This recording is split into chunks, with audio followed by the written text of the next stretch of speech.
boxing fans? It's DBA 101, and today I'm just doing this quick video on Guillermo Rigondeaux versus Casimero. He's fighting in Showtime tonight, at 10 p.m. Eastern, 7 p.m. Pacific. This is going to be an interesting fight. Guillermo is we kind of don't know his real age, but let's say he's around 40ish, probably like 42ish. He doesn't have his legs like he used to, and he always had an inconsistency of getting fights, and has never had like 3 fights a year or anything like that, at least in a while. And since he doesn't have his legs anymore, I think this is going to be a big disadvantage against a young fighter that has real power and a chance to really, knock him out. I think it's going to be an entertaining fight. I think it'd be amazing if Guillermo can have one more big fight and he's able to set those traps that he likes to do. His last couple fights have been a little bit different from his when he was in his prime, and he's been in there a little bit more, trading punches with some of the boxers that he has had. He still has only one loss, versus Lomachenko. In that fight, he was literally too small for that weight class when he was moving up to try to fight him. And I've been a fan of him for quite a while, and it kind of makes me want to choose him. But the younger fighter with power is going to be there, especially if it gets in the longer rounds. I think he has a chance to kind of slow Rigondeaux down, and use his feet a lot and get tired, and that's where he might come up. So I feel like it's going to be a close split decision by Casimero to win, or a knockout by him.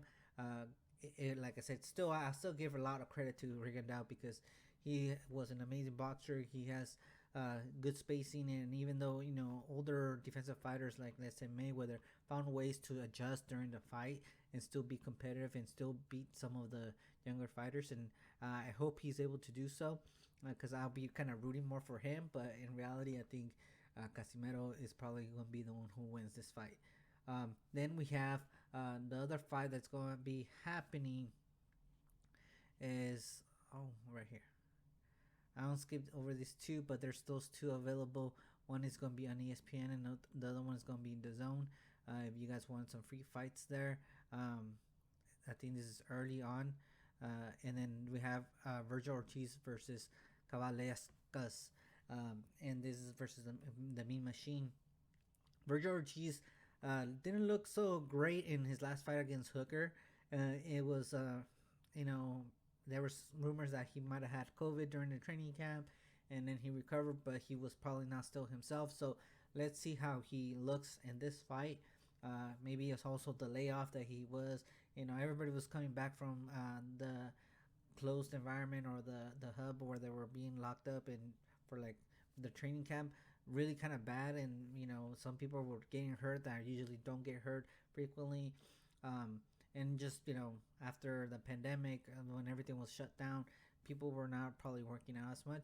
So hey, maybe that was an excuse, or maybe he did have COVID or anything like that. But we will see his true self at least in this fight. Kavaliauskas fought versus Crawford, and I think he did drop him in my opinion, but the ref didn't count it. He just end up being stopped. I think Crawford got a little mad, hey, you hurt me, I'll hurt you back, and he started switching his style. He adjusted, something that great boxers should be able to do.